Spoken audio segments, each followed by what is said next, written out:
Hey, Garage Logic fans, I do a podcast on the Garage Logic Network that comes out every Wednesday and Friday now, twice a week. But here's an important caveat. There is zero logic available in my show, in the formal definition of logic. Of course, life is a yin and yang kind of thing. There's the logic side, and then there's the what the hell side, which needs to get its exercise. So come for the what the hell and stay for the you've got to be kidding me. Mishki, now Wednesdays and Fridays, twice a week. Do this before. I don't want to control the throttle with a button. I want a lever. I want to throttle up. Are you driving a Chrysler?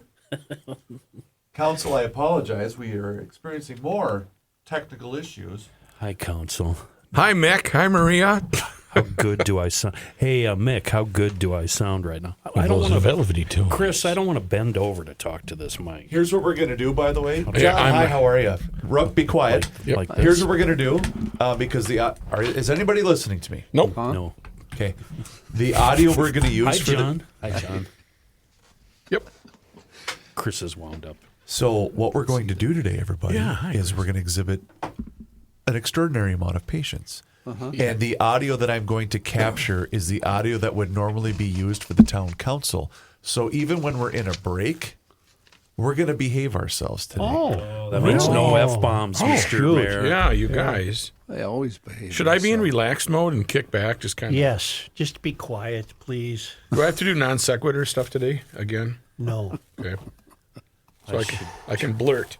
you're already doing it. Should I turn off my stock car racing video? I'll turn that off, Joe. Boy, I got a crack staff. Just Joe. for you. Are you ready? Yeah.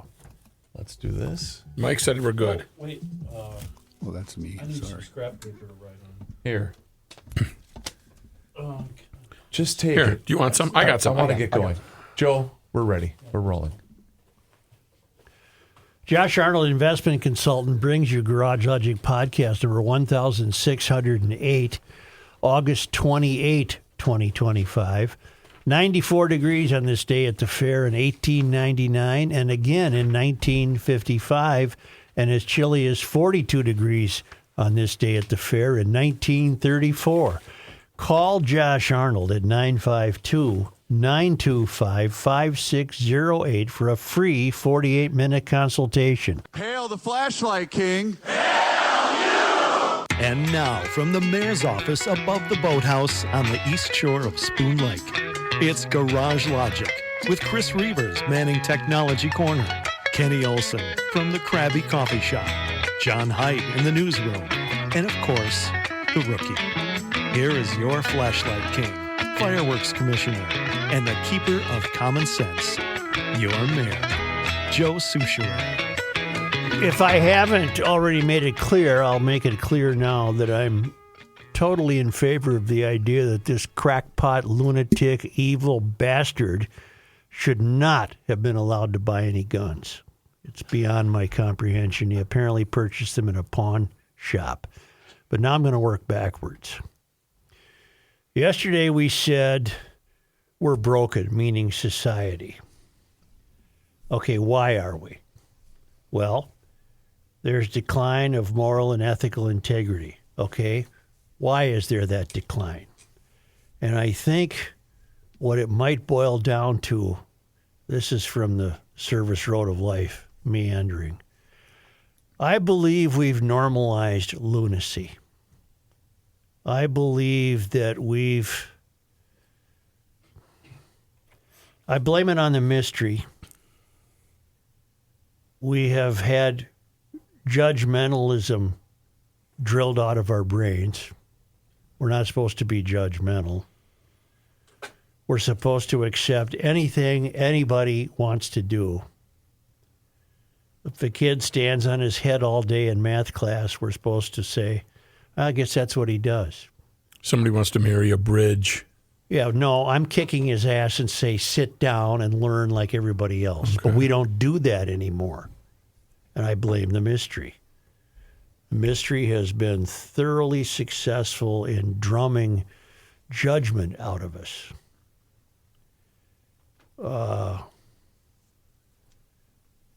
I can't get up tomorrow and say I'm a dentist. And I can't ask my wife to drive me to the dental licensing bureau and vouch for me to say, yes, he's a dentist. He wants to be a dentist. He feels that he is a dentist, and therefore he should be a dentist. I can't do that. So I don't know why you get up in the morning and say, I'm a girl. My answer would be, no, you're not. But the Mysterian answer is, we must acknowledge that feeling and that wish and that emotion. And then parents go and sign off on the ability to change. There used to be years and years of counseling before anything would happen. Offsite correspondent Downing has a good report, good email. We never use the word cult anymore. Remember, cults used to be a big deal. Yep. In recent years, Downing writes, he's found himself thinking about how cults are still here. And what happened in Minneapolis Wednesday shows just what he's talking about. The factors that made vulnerable teens easy picking for cults have not gone away. A feeling of not fitting in, not knowing who you really are, rejecting the beliefs of your parents, it's common to adolescents. So where are the cults? They're hiding in plain sight, and they're now celebrated and supported by the mainstream. I would say they're celebrated and supported by mayors and city councils, because I'm going to try to keep this talk to our region, even though I think this is a national societal problem. And instead of fearing that their child will join a cult, some parents now sign the paperwork for their induction. At very early ages. So what are rational, moral, and ethic people supposed to do, given, for the sake of argument, that I insist that mental illness has been mainstreamed? It's been sanctioned. So much so, Joe, that you can't even call anything into question. You can't, like you said, you can't raise your hand and go, wait a minute. Yeah. Stop. So the role, the task that faces most of us is, how do we protect ourselves from crackpots? There's got to be a way that this evil fellow who shot up Annunciation, there's got to be a way to prevent him from getting a gun. And this is going to require the efforts of law-abiding gun owners, moral and ethical people. The vast majority of gun owners are lawful, moral, and ethical people. And they can't give me this BS about, out of my dead hands, you're going to take my gun away. I'm not talking about taking your gun away. I'm talking about there has to be a means to prevent Robin Westmoreland, or whatever the hell his name was, Westman, from buying a gun. Apparently he got them in a pawn shop. Now, what are we going to do about that? He can't have a gun. But he cannot have a gun. Now, how are we going to create the situation in which we're ready to identify again mental illness instead of pretending it's something else? And what do we do for the clerk at the pawn shop to prevent the clerk at the pawn shop from selling this idiot a gun? What do we do? I don't trust the government to come up with the answer. This government in Minnesota couldn't bake a cake. They've rationalized and normalized theft. They're a transgender sanctuary state. Where you have any trouble where you are getting an abortion, you run to Minnesota. We'll take care of it. We can't even allow an illegal immigrant to be called illegal. Everything that used to mean something no longer means anything, because we have to accept everything. We have to accept everything. I don't accept this idiot buying a gun or owning a gun, and I hold the people closest to him accountable. In the case of this guy, he had to pass an ATF rigorous background check It wasn't rigorous enough, apparently, to purchase those two handguns. If I saw this fruitcake coming in, I've said this before on the show, one of the great methods of restricting him from getting a gun would go right to the clerk level, right to the guy behind the counter. The final But he's stop. saving up to buy a new snowmobile. Well, He wants to sell a gun. The final stopgap. Yes. Yeah. Because I see this fruitcake coming in the store. I'm going to say, get the hell out of here. I'm not selling you a gun. What if he's acting normal? And what if his background No, is I'm going to clean? be judgmental, and I'm going to determine it. I'm sorry. I'm going to be judgmental. Yeah, I'm going to say, no, you're not getting a gun. I don't like the way you look. I don't like the way you stand. I don't like the way you talk. But you're opening a can of worms there. Of course I am. It's unrealistic to do that because the can of worms you're opening is, you know what I'm saying. What are the can of worms? Well, the can of worms is you could say you don't like the way anybody looks. Oh, If okay. if Yeah, you're that the can. clerk. Oh, that can of worms. Oh, yeah. that can of yeah. worms. Yeah, no, I know. I don't like the way Kenny looks. Look at that beard. What the hell? I'm not selling him a No, gun. I don't know what the answer is, but I do know that Just kidding, Kenny. because moral and ethical society must now accommodate the mainstreaming of lunacy, then it falls on the shoulders of moral and ethical society to come up with a way to make sure lunacy doesn't own weapons.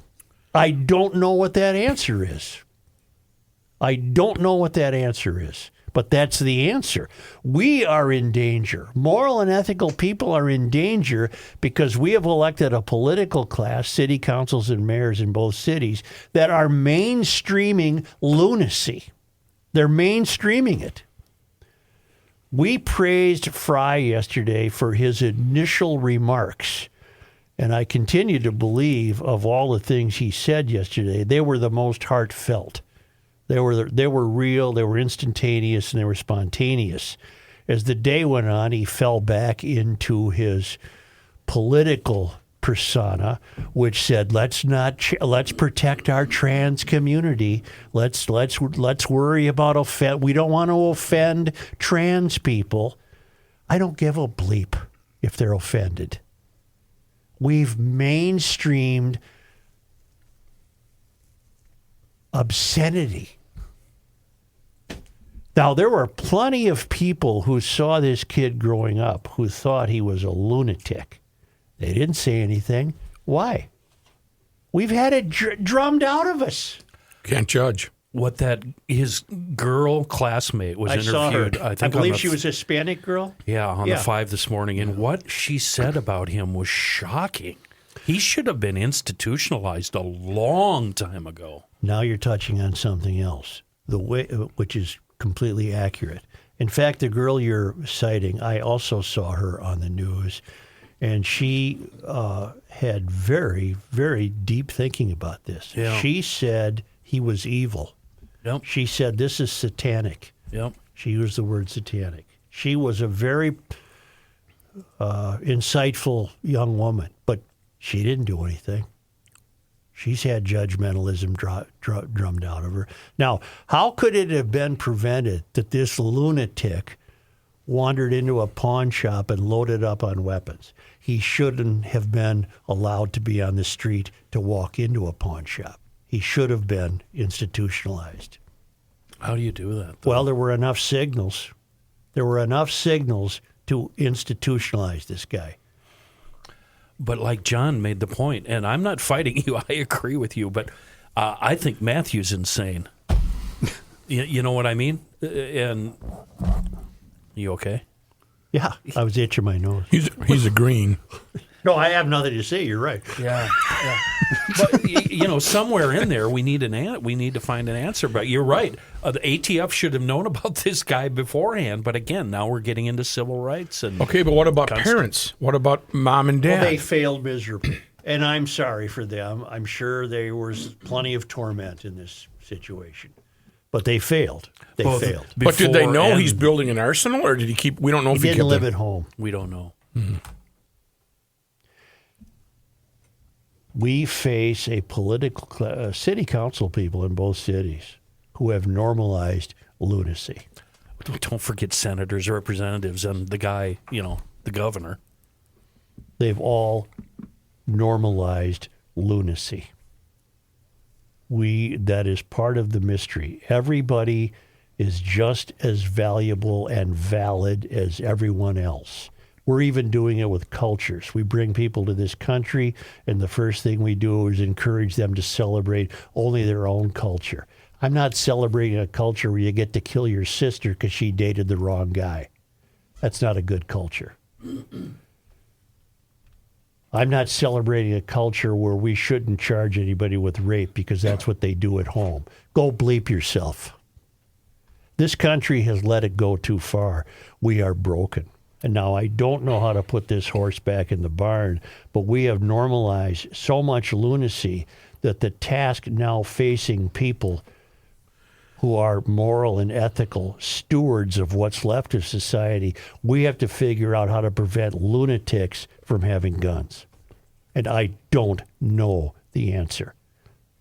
When you talk about acceptance, I'm at KSTP.com, and I don't want to take them to task. But in the here's what else 5 Eyewitness News has learned so far, Minneapolis police say she had a rifle. That's not a she. She used to fire. It's a he. She was in her early 20s. I mean, oh, I get you. All right. I mean that's what they're saying in there. That pretty much drives Joe's point home. That's what I'm saying. I'm saying this is It's acceptance. normalized. That's a recent change because yesterday all the outlets referred to him as a he. And now today we're seeing That's case in point, right? Now we're seeing she. I cannot pretend to understand the struggle of a 10-year-old or a 12-year-old going to his or her mother and say, I'm not a girl. Because my mother would have said, yes, you are. Go out and play. And then we would have worked at it from there. But we've normalized it now. We've made it okay to be whatever you would. And don't tell me that this transformation does not result in emotional and mental trauma. It must. It's such a sea change in the existence of the human condition that how could this possibly not result? Now, if you're Caitlyn Jenner and you want to wait till you're 70 to do it, you've seen a lot of life and you know a lot of stuff. If you want to give it a shot, go ahead. But this youth crap, forget it. Even 21, Joe. Even adulthood. What I like, I might not agree with everything you're saying, but I like the fact that you're giving this deep thought. And the problem we're seeing since yesterday afternoon through right now is pundits, commentators, show hosts, and politicians making the gun argument like we need to get rid of guns. If you're making that argument, you are not a deep thinker, and you're just saying that to make yourself feel better. No. You're not capable of deep thought. You need to go deeper on this subject and figure out how these guns got into the hands of these kind of people. That's where we start, because you are never in this country, never, ever, ever going to get rid of firearms. It'll never happen. And the deeper thought is the why. Why are we broken? Why did this fellow should not have been near a gun? Never. And so all the things that are broken led up to him owning the guns.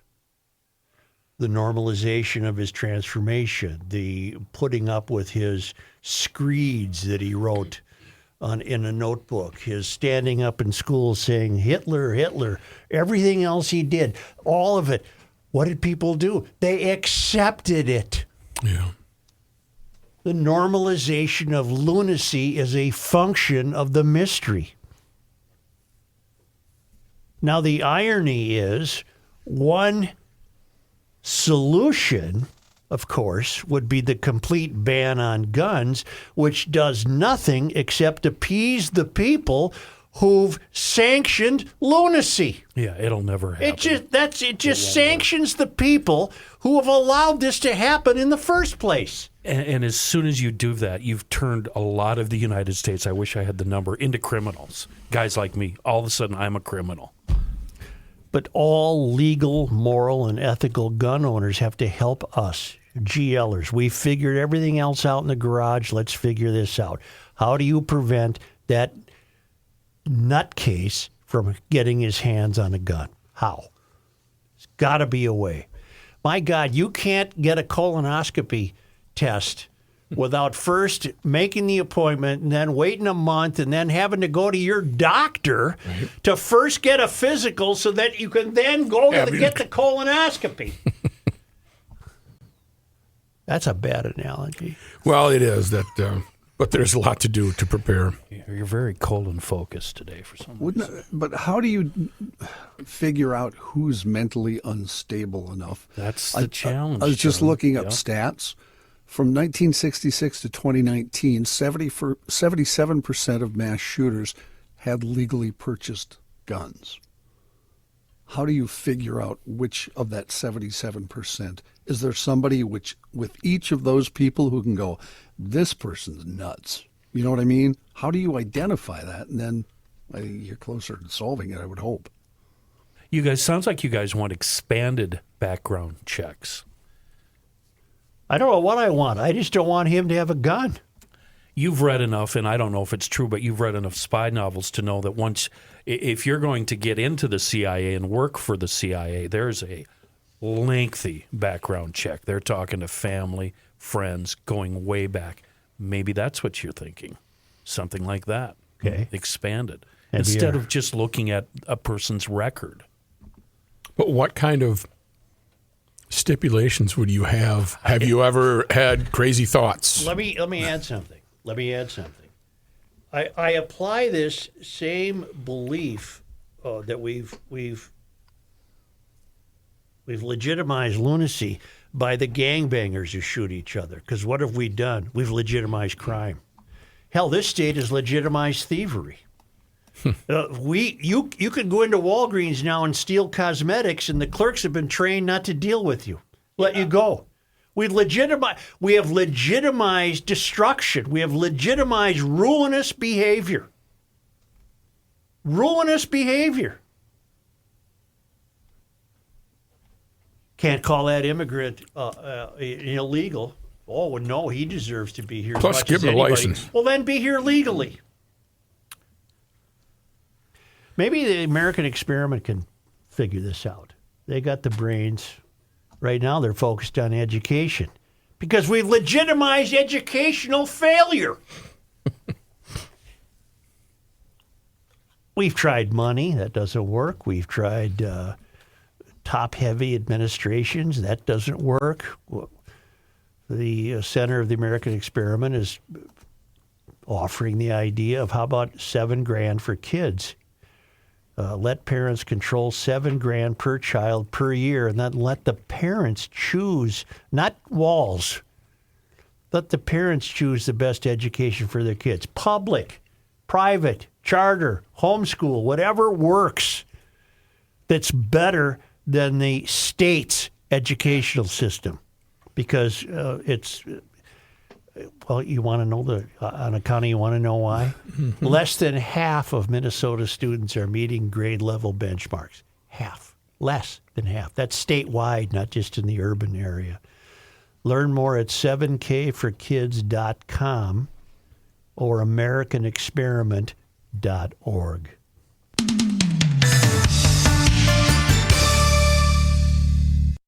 Clock is still rolling, FYI.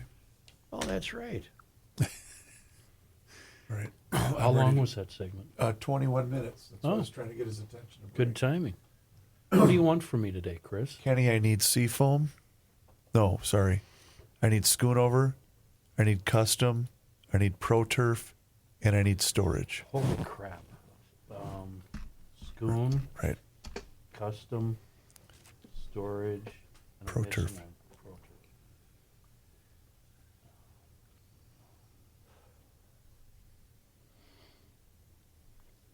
It's already,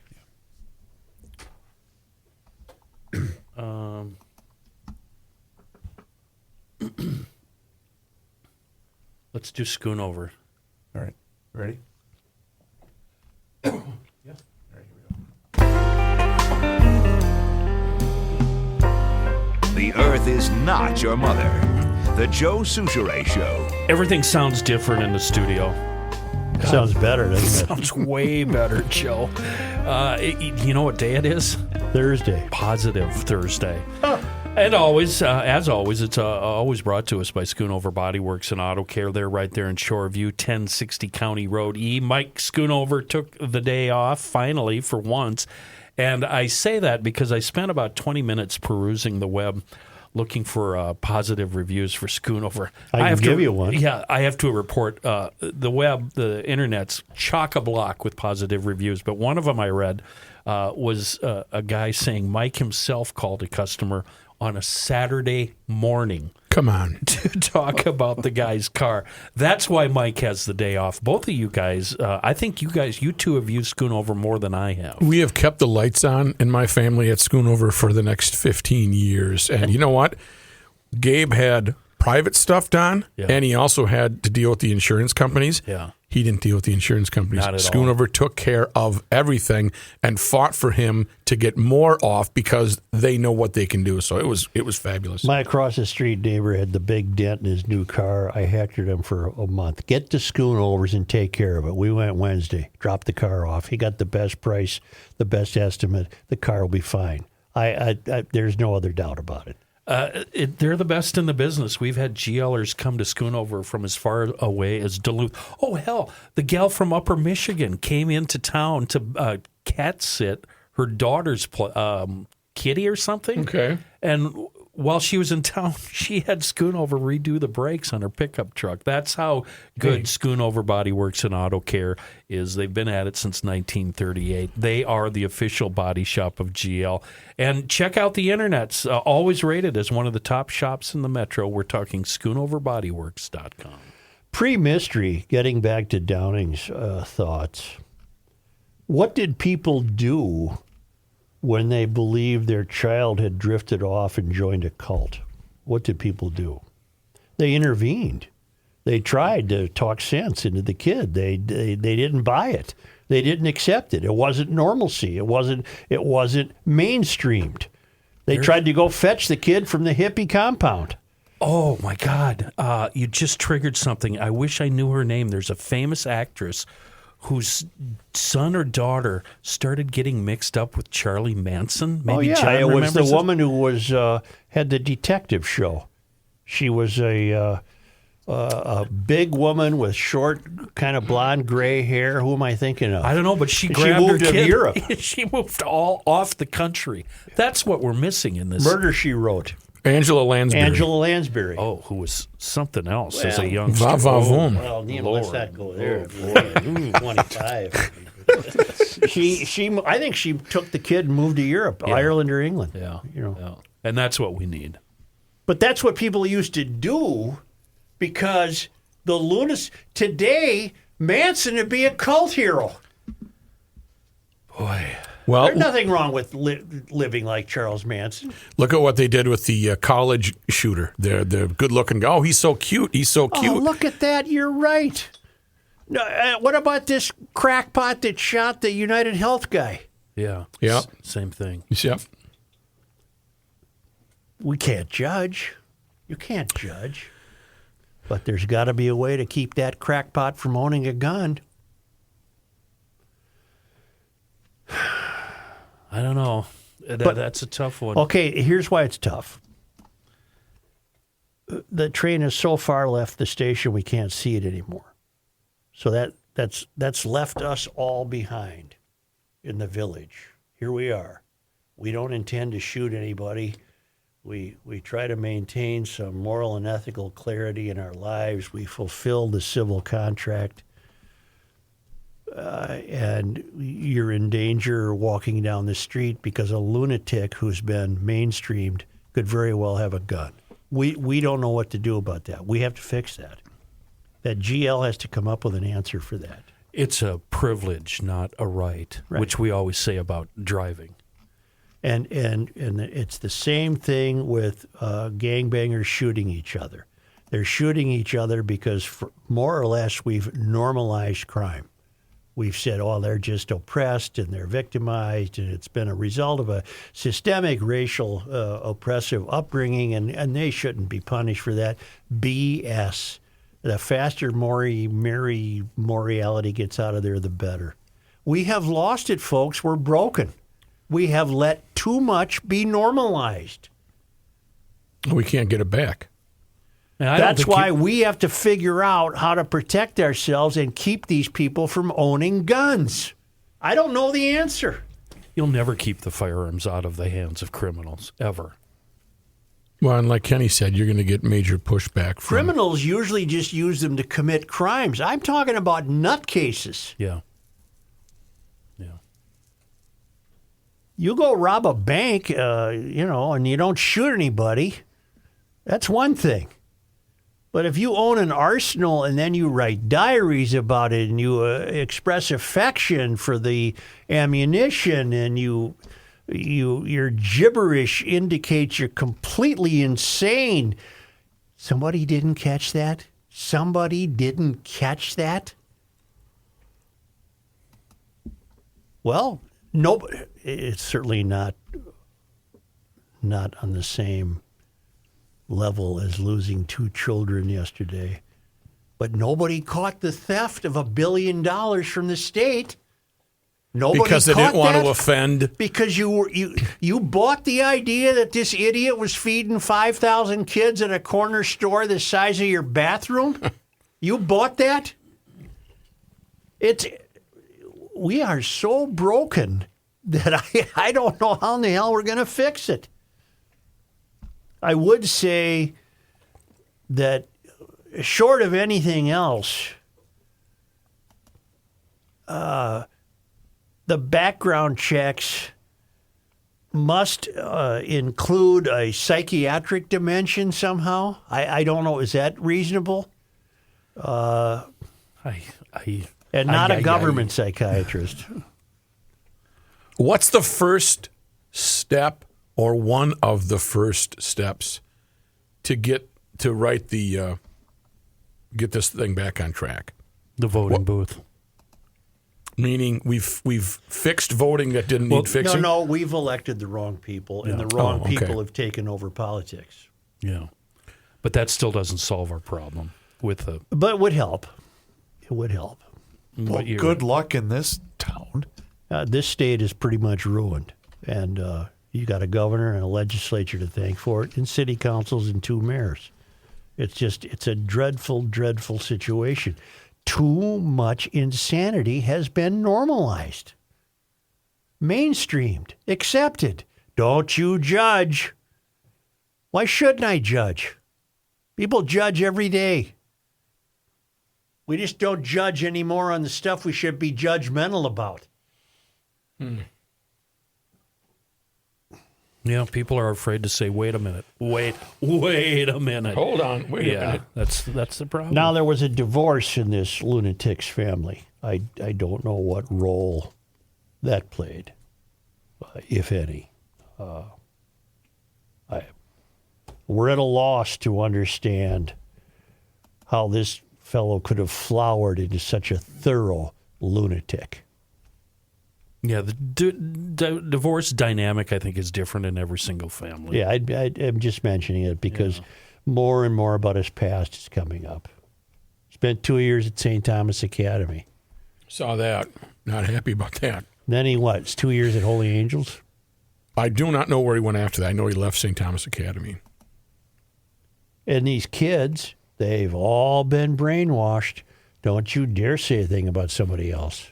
He was Bob when he was there because I did see a picture of him in an old yearbook. Let's put it this way. If transgenderism is not a sign of mental illness, is it not at least a point worth examining? Say that again? If transgenderism, if your kid comes to you and says, my name is Bob, but from now on I want you to call me Roberta. I'm a girl.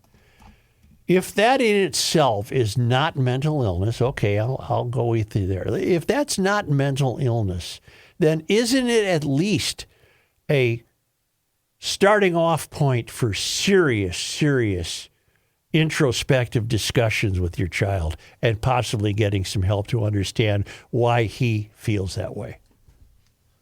And I'm not saying that wasn't done in this case. For all I know, that family exhausted their resources. not only a parent, but a therapist before you get any kind of hormone therapy. You don't get a drug or a shot without help. Or a knife. Yeah. Nothing. Yeah, without a lot of therapy beforehand. You know this fruitcake lieutenant governor we got who isn't worth her salt, Peggy Flanagan, wears a shirt in defense of transgenderism that has a knife on it. Wore it. She didn't wear it. You made it sound like she wore it yesterday. Oh, not yesterday. Yeah. But she's been photographed with Right. her phony smile. I love trans or protect trans or whatever the hell trans, it says. Protect trans kids. Yeah, with a knife on it. A knife. Yeah, that's not good. These are sick people. If She's a sick human being. Peggy Flanagan is, you know what she is? Legitimized lunacy. Morally bankrupt. Legitimized lunacy. Mainstream lunacy in your lieutenant governor. If a child comes to you and says, "I'm gay," accept it. Yep. Okay. Good luck to you. If they come and say, I want to transition," that's not just. What did you say when your kid did that? I said, "Well, let's work on some things here. Let's go out and have a steak or something. I can change." I think gay is different than transgender. That's what I'm saying. There's a distinction there. Thank you. That you're just okay. We can deal with Well, that. I mean, I think it is. Transition. You're right. You have to ask some questions. What's going on? What do you mean? What do you mean you want to be Roberta? What are you talking about? Why do you want to be a girl? You can No, have we're them. not done talking here, Bob. Yeah. What do you mean? It would never end. Your job would make sure that was taken care of properly. Yeah. Joe, what if your kid came to you and said, "Dad, I want to be a traffic reporter"? I'd say prepare for a life of poverty, son. Right. And disappointment. And disappointment and Tears.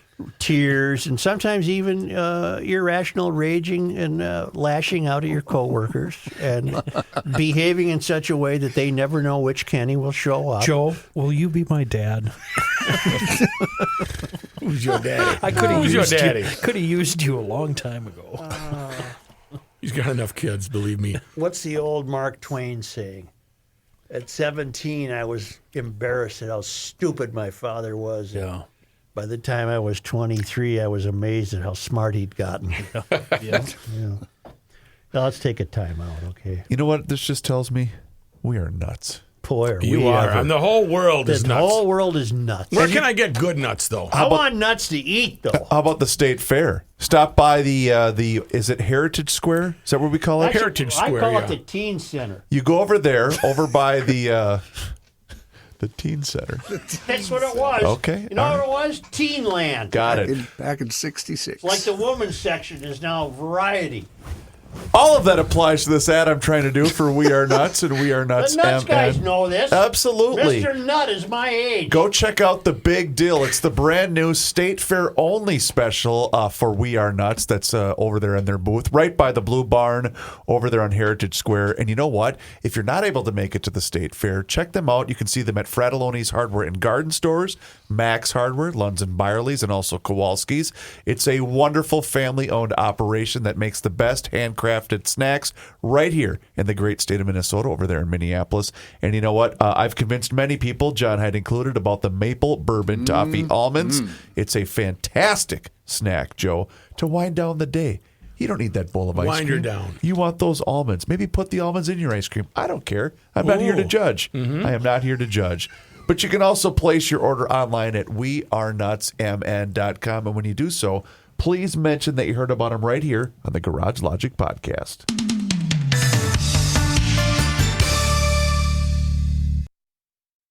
I remember I'm still rolling here. I'm ready. Still rolling. You ready to One of go, their Johnny? boys is a. Sure. Is there a break, Chris? Yes, please throw it to me. Please. Chris Reavers. Yep. Actually, no. Throw it to Matthew. Matthew, when we go to break, I need Minnesota Masonic again, please. You ready, Ken? Yeah. Truth, justice, and the suture. I don't know how much easier they could make it for you. You can rent to own, or you can buy. 3 great ways to get a shipping storage container delivered to your door from anywaystorage.com. If you need secure storage, they can help. They can help with a wide variety of shipping containers. By the way, you don't have to actually use them for storage. You can stick your mother-in-law out there, put a door in it, maybe a window, maybe 2 windows. How about a tray where you slide the meal through? That would be even better. Slot, a little slot. They can do a lot of modifications. I'm going to ask them if you can do like a prisoner slot for slide trays the thing of food. back and slide her mush. Doors, windows, roll-up doors, whatever. You can use it for what it's designed for, though. Safe, secure, rodent-free storage. Anywaystorage.com, they have locations all over the state. Grand Rapids, Stewartville, Ellendale. That means we're covered. And even the eastern part of the Dakotas and southern Canada, Iowa, Wisconsin. 10, 20, and 40 footers, sealed, lockable, perfect for folks that need storage. Who is that? Anybody that garage is too small. Maybe you're on a farm. Maybe you're a Boy Scout leader and you're worried about your stuff getting ripped off. Put it in there. Contractors love these things on job sites. Many, many ways to use your storage container. Check out the website, then make plans to acquire your very own secure storage shipping container. You can do it by phone. You can do it by person. Like I said, they make it really easy. Anywaystorage.com. May I, before John starts, applaud the Star Tribune, which I rarely do. Oh. Do you still have the front page anywhere? No, I know you tore it up. But they got their headline right. Maybe it was an accident, but they got I did see that, yeah. Something about evil. Evil. This is evil. That's what this was. Yep. And evil isn't acknowledged enough in this country. They got it right. Evil. I wish I had the newspaper in front of me. Evil. It was a quote from a witness. This is evil. Okay, this is evil, but that was the right headline. And to the point where they even sent out a social media tweet last night previewing that this is what was going to be tomorrow's paper headline. You know, we haven't necessarily normalized evil, but it's part of the dynamic of normalizing lunacy.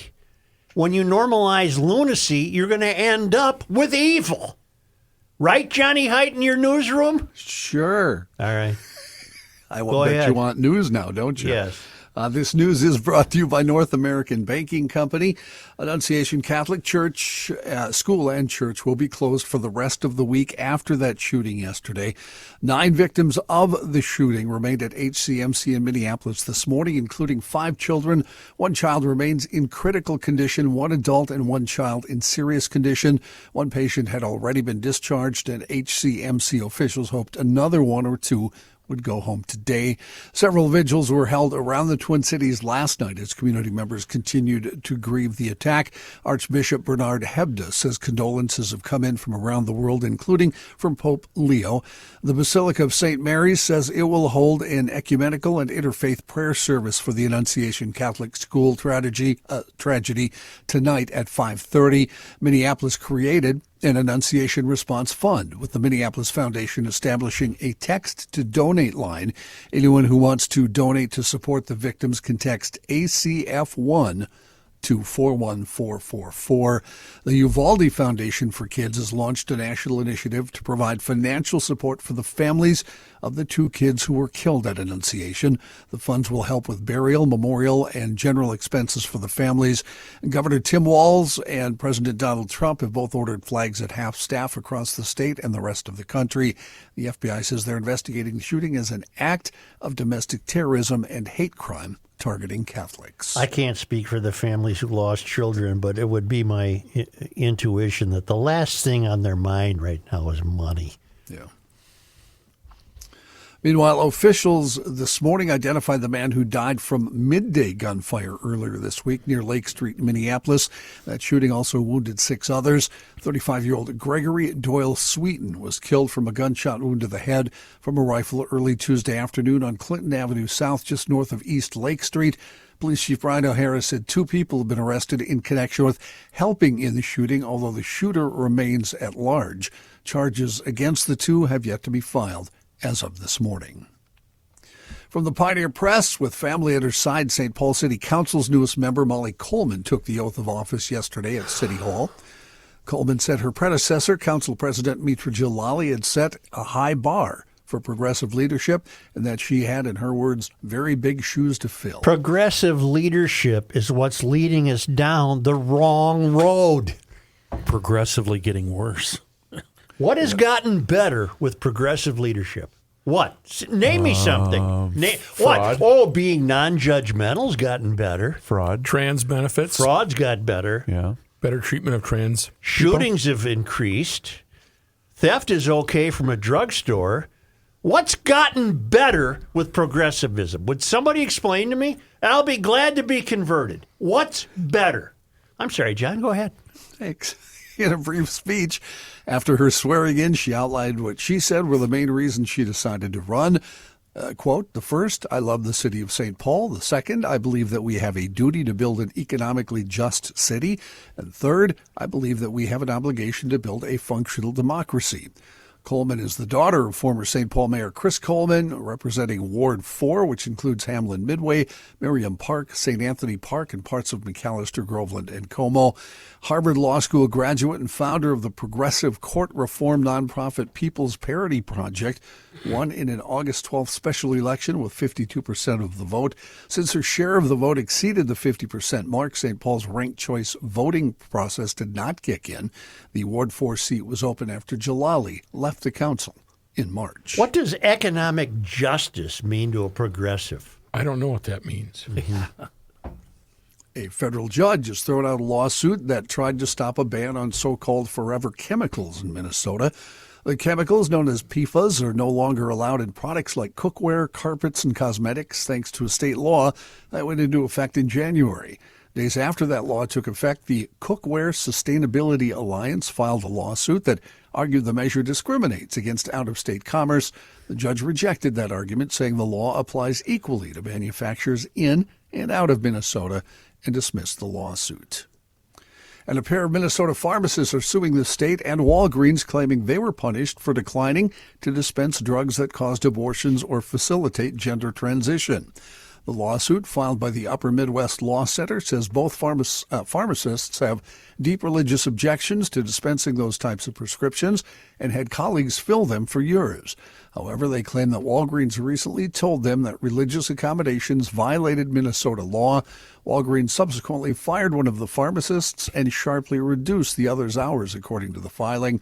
The Board of Pharmacy administers these types of administrative rules, which Walgreens relied on, according to the lawsuit. The pharmacists are seeking to have the court force Minnesota to account for conscientious objections, professional judgment, and practical considerations in its laws, claiming it currently violates both state and federal free exercise protections.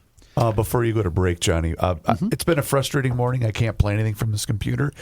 And one of the things I did want to play was, I don't know if you guys caught this last night, but Fox 9 aired the 15-minute or the vigil last night that they were holding near Annunciation. They were holding That it was for at Holy Angels, I believe. Okay, so they were airing it for about 15 minutes, and Randy Meyer cut away because it basically turned into a Democrat-led political rally about gun control and things like that. And Randy even said that as they cut away from the feed. I was going to try to play it, Good for him. but I can't play anything. I thought, bravo, Randy Meyer. That was, bravo. Yeah.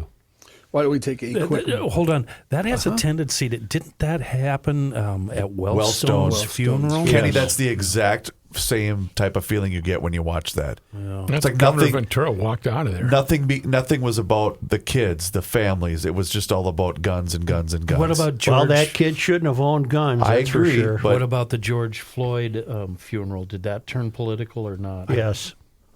Yeah. I've got some George Floyd remarks, but not until John is done. Got it. I'm actually going to take a break now and send it to our friend, Mr. Mikulski. Thank you, I never John. use that name, so let me that's, send it to the rookie instead. And it was pronounced properly, so thank you very much for that. We are talking about society, and we do need some help in society. And you know what? On Garage Logic, the Minnesota Masonic Charities knows exactly what to do, and that is turn things around. Right now, Minnesota's Freemasons are doing their great job donating millions of dollars annually to support cancer research, healthy aging studies, and children's communication disorders, just to name a few things that they do. The Freemasons throughout Minnesota.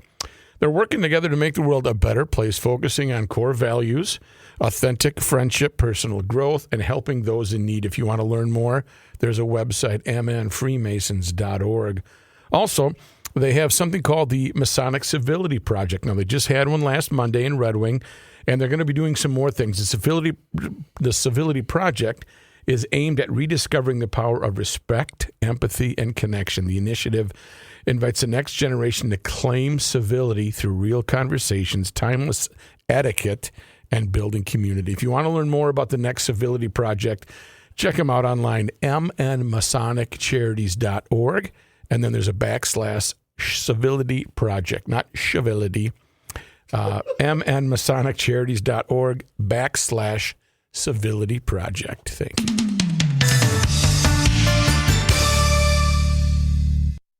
Give me one brief What you know about civility? Say, Once I go down that road, like slash, Yeah. I can't get off. No, that I'm road. already going back. Oh, you screwed up. You screwed up. It You just screwed up. keeps compounding. It's snowballs.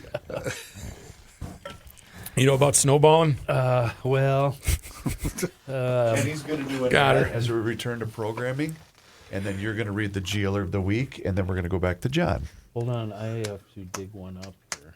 How do I know this GLer of the week? I don't know. You don't. Rick M. Let's not do that. Let's not pretend we know this one. What if I really do? You don't. Who is it? Dominic Pierre, Dom. Maplewood, Minnesota. Dom. So you know about that one person who doesn't want Right. to win.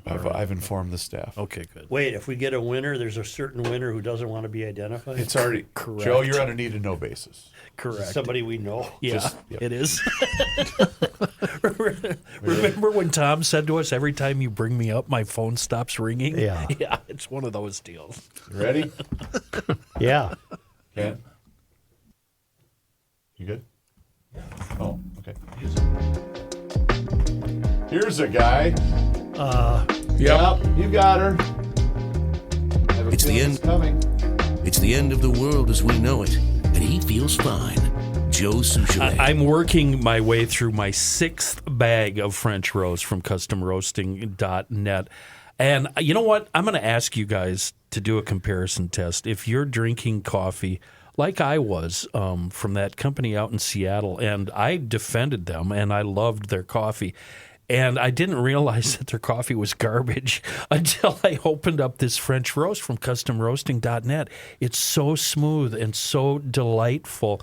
And I've learned actually a lot about coffee, a lifelong coffee drinker. I learned that don't dump your coffee into a Tupperware container, especially with custom roasting. It's better. Who would do that? I did that. Oh. That's something I would do. And I figure since I do it, everybody does it. Yeah. I wonder who, do we know anybody like that? No, didn't rain in my house. It's it's better to leave your coffee from custom roasting in the bag. It comes with a very heavy-duty Ziploc seal that's going to keep it fresher longer. And when you get your bag, you're going to notice that little thingamajig on the side. That's a one-way relief valve because after roasting coffee, the beans release a gas. That valve allows those gases to escape without letting any air in. Go to the website, customroasting.net. You'll see the GL tab. You'll see our sampler package. It has the French roast, the Boundary Waters, the Morning Blend, and the Columbia Excelsior. I've had all of them. Each one is wonderful, but let me tell you, that French roast, whoo. Get on that website and order it in today, customroasting.net. May I have fanfare? Thank you. Okay, Radar. Dominic Pierre, come on down! Let's go. Price is right. GLer of the week, Dominic Pierre of Maplewood, Minnesota, wins the Masters Maple gift pack. Why do you always miss the last S? Masters Maples? Maples. Oh, Master. Is it Master? You said it like Clem.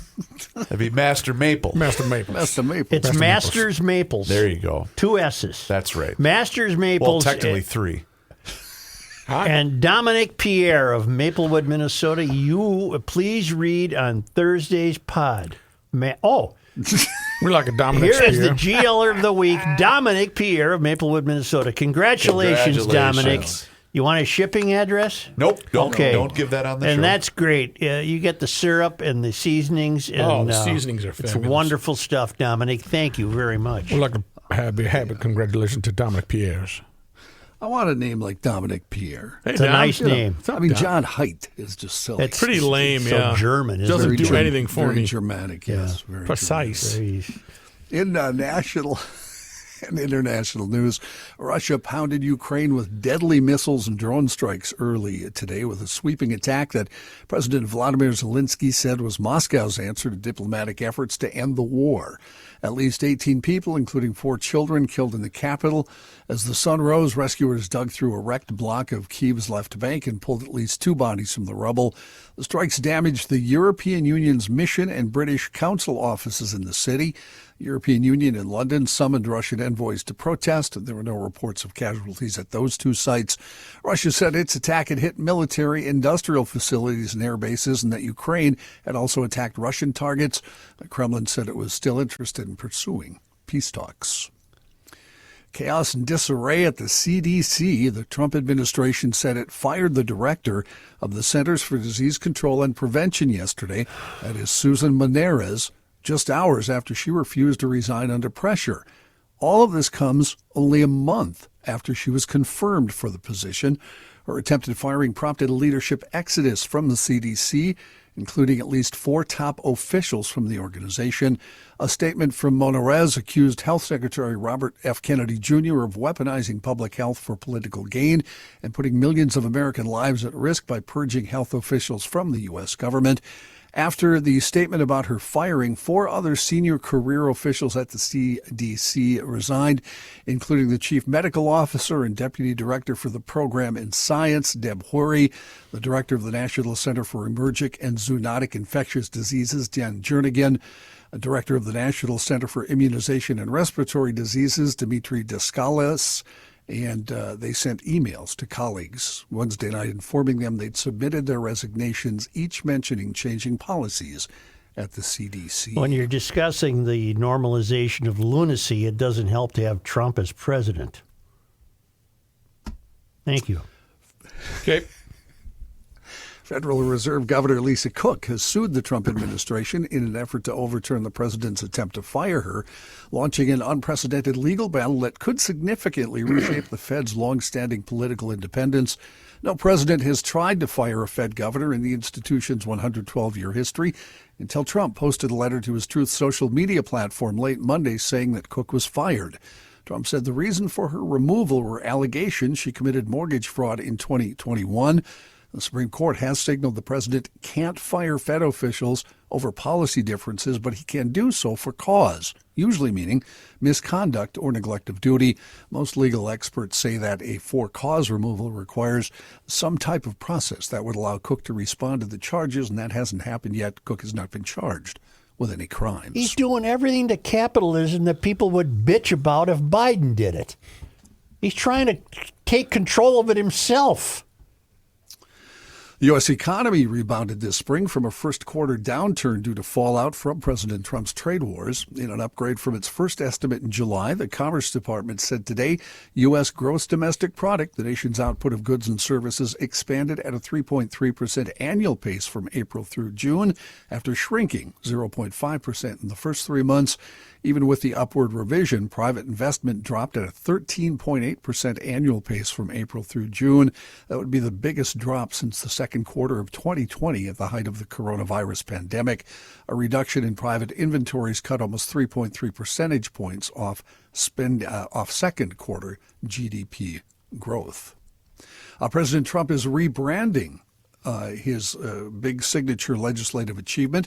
He said during a cabinet meeting this week in the White House, he's no longer referring to the new law as One Big Beautiful Bill, the name he coined that was turned into the bill's formal title as it advanced. He says the law's name isn't helping with the White House sales pitch. He said, so the bill, I'm not going to use that term anymore. That was good for getting it approved, but it's not good for explaining to people what it's about. He said it will now be called a massive tax cut for the middle class. The new law also increases spending on immigration enforcement and the military and includes deep spending reductions to Medicaid that Democrats and some Republicans are strongly criticizing. John, I thought for sure you were going to say he now calls it Cracker Barrel. The Atlanta Journal-Constitution will stop publishing a print newspaper at the end of the year. The end of the world as we know it. The company has published in print since 1868. My goodness. Great newspaper at one time. Journal-Constitution, one of the largest daily newspapers yet to completely abandon print. Local newspapers, of course, have faced declines in circulation for the last 20 years. Much of the advertising revenue has long ago moved to online platforms. But most major American cities continue to have some version of a print newspaper, in part because the print editions often remain profitable, at least for now, unlike the online operations of many outlets. About a third of the country's more than 1,000 remaining daily newspapers still print 7 days a week, according to a 2024 report on the state of local news by Northwestern University.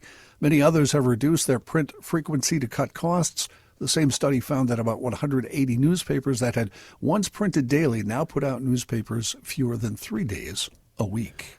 Possible permission to approach the bench for a possible ray of hope, sir. You in the back.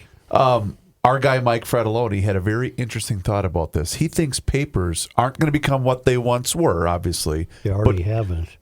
But they might have somewhat of a comeback. And you want to know why? Why?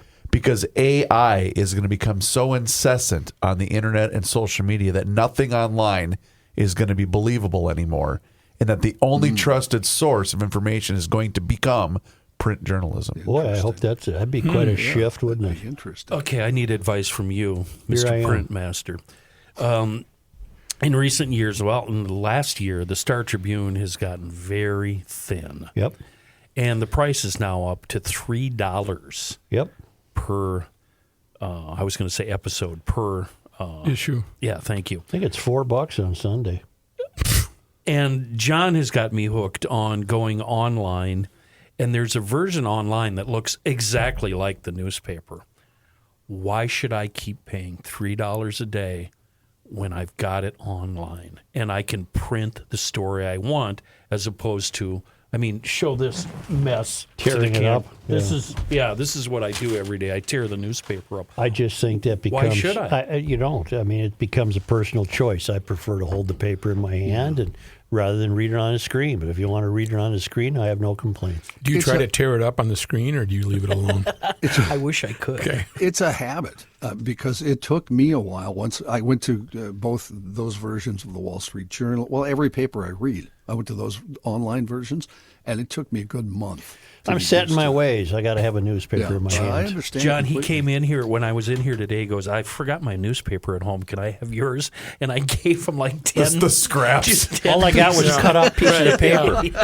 Paper mache. Kenny, you know what could answer that question? You should save that for Monday at about 1:35 when your guy sits in that chair, and you can ask him, how come that sports page is so thin these days? And let him just go. It's only 4 pages. Let him go off. It's a shame. I'm not big on the sports pages, but they don't cover anything anymore. And they have a building. Yeah.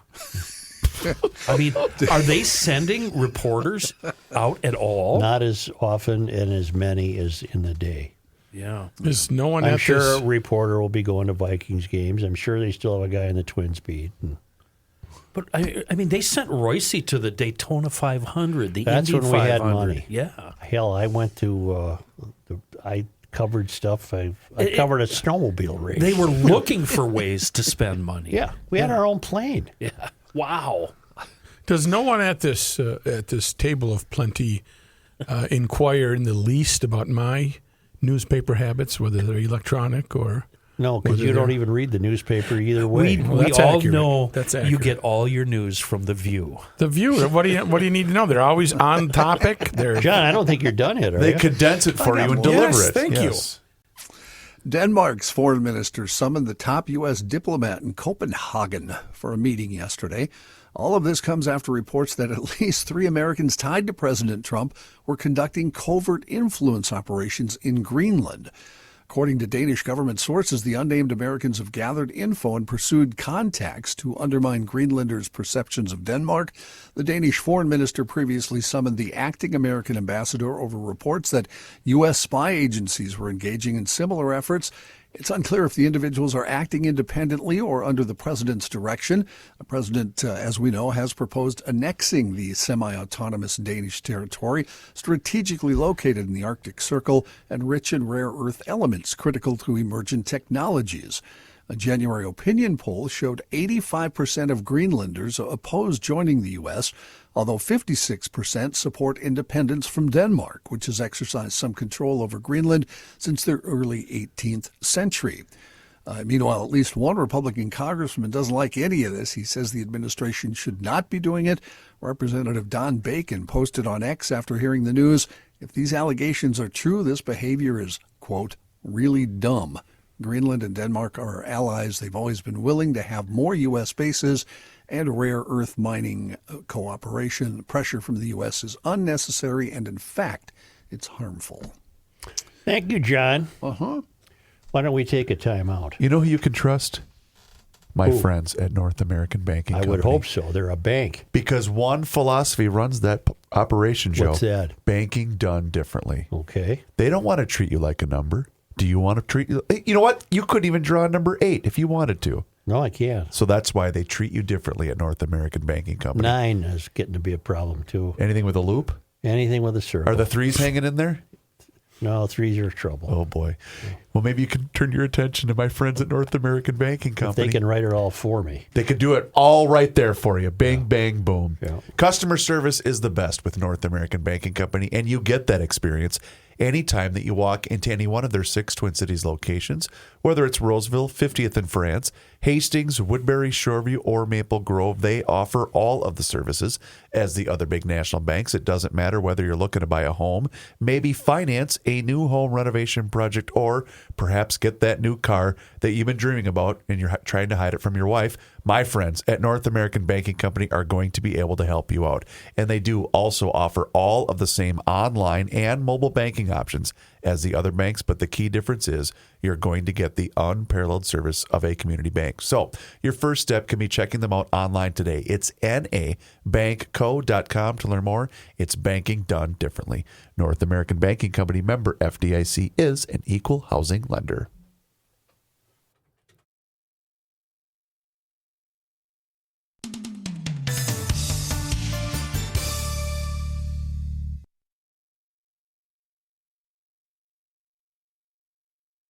I mean, just can't anything work right Several now? categories of people are prohibited from possessing firearms in Minnesota.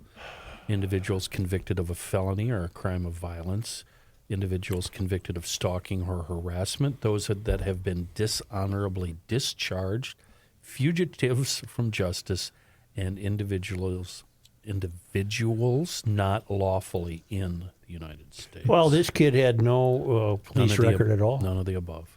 Am I the only one that heard you say fire alarms? Fire alarms? It's from Matthew. Oh. I picked it up from Matthew from that last ad he did. Fire alarms. What is that? I thought that's what Kenny just said. When you got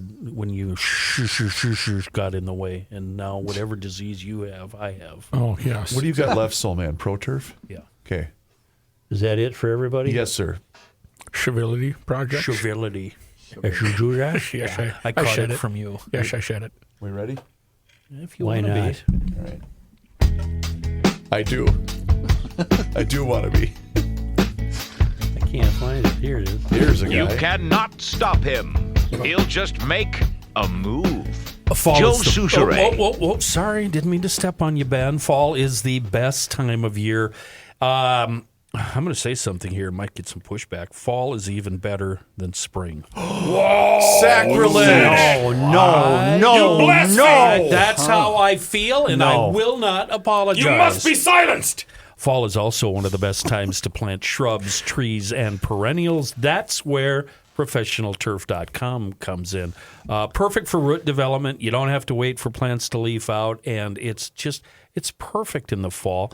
And this is when you should put that Pro Turf team, that landscape team, to work, reinvigorating.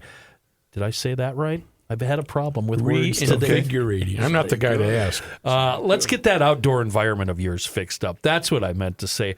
These are professional designs by certified designers, and it can be anything from simple to extremely complicated. They can do it all. Paver patios, retaining walls, plant beds, trees, shrubs. Did I just say trees? I did say trees. There's a special running right now with ProTurf. Get either a free 6-foot Colorado spruce or a 2-inch sugar maple tree with any project of over $4,000 or more. It's a value of $650. Nothing to shake a tree branch at, but it's a limited time offer, only good until they run out. Go to professionalturf.com. Log on right now. Turn this dumb show off and log on. Wait, no. Whoops. Keep the show on. Wait till we're done. Then log on to professionalturf.com.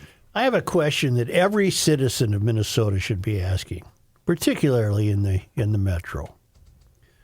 Could the progressive politicians we've elected, could they please tell us how life has improved in the Twin Cities? Let's just shorten the timeline. Let's just go the last 5 years. Okay. All right. Jason Chavez, how is Minneapolis better? How is the quality of life more enjoyable and more peaceful and safer since you've become a council person? Chugtai, Aisha Chugtai, could you tell us, how has your progressivism resulted in a better life for all citizens? Because all I'm seeing from progressivism is the normalization of lunacy. That's all I can. And you think that's virtuous. You think postmodernism is virtuous. Everyone's the same. Everyone's the same. Everyone's okay. You have no right to judge anything. How has life improved? The least diverse city council in America in St. Paul. Could you please explain to the residents of St. Paul how life is better in St. Paul? Could anyone do that? I know what they'll do, Joe. And I want Chavez in here, and you keep failing miserably to get him, Reavers. I've made attempts. I know, but that's not enough. You have failed. But okay, let's pause a moment because I get emails about this very thing all the time. It's one thing if someone is willing to come on the show. You go knock on his door. Oh yeah, that won't get me arrested. I love how you blame Reavers instead of just the whole show in general. They're not Reavers, coming come in on. here, Joe. They're afraid of you. Oh, that's BS. They disagree with you. They don't want to talk with anybody they disagree with. That's How exactly about right. Isn't that a nice question, though? Jason, glad to have you here. Could you please explain to us how your presence has helped improve life in Minneapolis? Well, thanks, Joe. Thanks for inviting me. I'm going to follow the lead of our representatives and senators and governors and say that we are a sanctuary city for illegals. That's an improvement. We have abortion rights. That's an improvement. Yeah. We're a sanctuary for trans kids that want to go under the knife and change their gender. That's an improvement. We used to give out a lot of free money. Unfortunately, it's not happening anymore. You got caught, right? But if you vote for me, I promise the free flow of money will continue under my watch. It's going to be some nonsense like that, Joe. It's just an eternal puzzle to me that you have nothing to offer. By the way, Jason, I just made all of that up on the spot. You could do the same thing. That was pretty damn good. Come on in, man. Chugtai, Aisha Chugtai. They have no answer. How has life improved? You know what? And you asked this. What do you say? There's no measurement for accomplishment. I'm paraphrasing you, right? Yeah, there's no way to measure that. They think it's been an improvement. They do, and they're wrong. Now, I have something that you might want to worry about, just to take your mind off the worry of the fact that we've mainstreamed lunacy. And I've kept my eye on this. I've kept my eye on this interstellar object. You are Brian Doyle Murray, aren't you? Which keeps getting closer and closer to Earth. This unidentified large object, which appears to be zeroing in on our mother, the Earth. We now know that it's spewing a metal unlike anything we've seen in natural comets. comets. We got Harvard physicists involved in this because Harvard is the answer. Avi Loeb highlighted this anomaly in a new study, and he thinks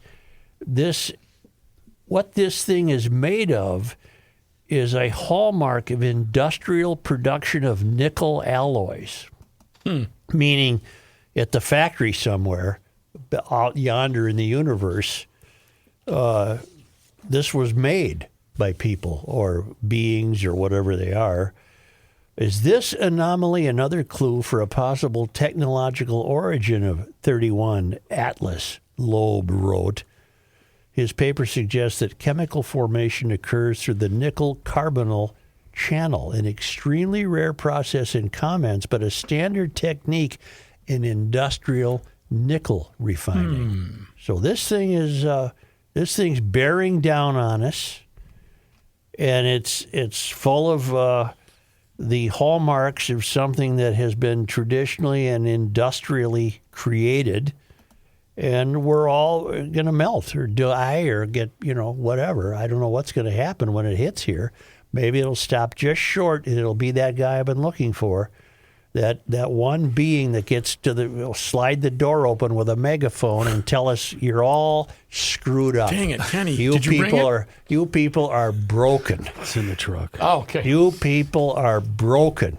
Get your act together, or the next time I come down here, there'll be hell to pay. The dagger famously found in Tutankhamun's tomb has a blade made of meteoric iron. Yeah. I'm sorry I can't talk today. I don't know what it is. You're in studio. I think it's being You know what you're doing? Your voice sounds so good in studio. You're listening to yourself. You're trying to catch up to yourself. May I interject? I got to go back home. May I interject? Yes, please. That what you've done is just corroborate Mr. Loeb's findings at Harvard. Yeah. He is saying this thing I'm observing and studying as it draws closer is not from a comet. Back in the day when they made this stuff for the pyramids, that's all they had to work with was comet stuff. They didn't have an industry. They didn't have a smelt. Right. They had no mines. So they didn't know nickel from a hole in the head. So they made stuff out of comets that fell on the ground. You should write a book. Yeah, that's it. And now Loeb at Harvard saying this ain't no comet. Yeah. This here's some nickel. This ain't no disco. This ain't no fooling around. Fooling around. This is the stuff of nickel. And that means they got some workers somewhere that slapped this baby together, and here she comes. Let's go. Now, Wait a minute. Why did it leave the planet they were on? Now, was this like me with an old tire? I just roll her down the hill and into the swamp, and it disappears forever? No. Well, you raise another interesting question. How advanced can the inventors of this thing be if it's taken them so long to get here? Wouldn't they have this speed thing figured out? I mean, it take us 20 years to get there. Hyperspeed. When I throw plastic in the Mississippi, I don't care when it hits New Orleans. Don't throw plastic in the Mississippi. I know eventually it's going to hit New Orleans. Ladies and gentlemen, may I tell you, he does not throw plastic into the Mississippi. It's tires. He's very environmentally conscientious, and tires. You're right, tires, but not plastic. Right. What did happen is I was crossing the Mississippi in a canoe with all of my firearms. Yep. I tipped over. They all went to the bottom. I don't own any guns. Okay. Okay. What else did I want? There's nothing more to be said. We have legitimized. I'm already packed up here. Yeah, we have sanitized lunacy, and for the rest of us, that means we got to figure out how to not make guns available to lunatics. Is he doing the recap for you already? Don't have an answer. Only because they come to us from the traveling Lymans, who are in a camper. No, they're in a beautiful place. You can see it on worldwidewaftage.com. They're in a park, Marloth Park in Mpumalanga, South Africa. They have animals that come right up to the porch. Love that. Yeah. Most of the time. Right. Well, it was on this day. Man, it's already August 28th. Wow. It was my mom's birthday. Happy birthday. And it was Mick's birthday. It's Mick's, too. Happy I got a Mick. birthday. I got a Mick who's birthday. Well, we don't do birthdays. No. Shoot. It was on this day August 28th. in I'd tell you how old my mother would be, but I don't know what year she was born. Fail. Which unit is she in up there? Yeah, she's up She's there. dead right now. No, when you went to Thank go you. see her at the apartment. She was up there. The guy was going to let him in. Hey, what unit is she in? He can get there. He looks blankly back at him and with mouth agape. I She's know up on where the she second is. floor. I got her out there. cigarette delivery. I got to get up there Like with her right next to Virginia the Slim. stairway. You know, She's it's up there. right up I'll there. find I'll it. find her. Yeah, Don't worry. I know follow who the she's next to. Follow the smell of Yes. the Virginia Slims. Yeah. On this day, August 28th. in 1857, the one-day Cornstalk War occurred between a group of 6 Ojibwe and the St. Paul Light Cavalry Company, which had been summoned after reports of thefts. Back then, theft was illegal. Yeah. Each side lost one man after exchanging shots in a cornfield near Sunrise. I think Sunrise is up Chisago way. Was Corn Woman there? I'll look it up.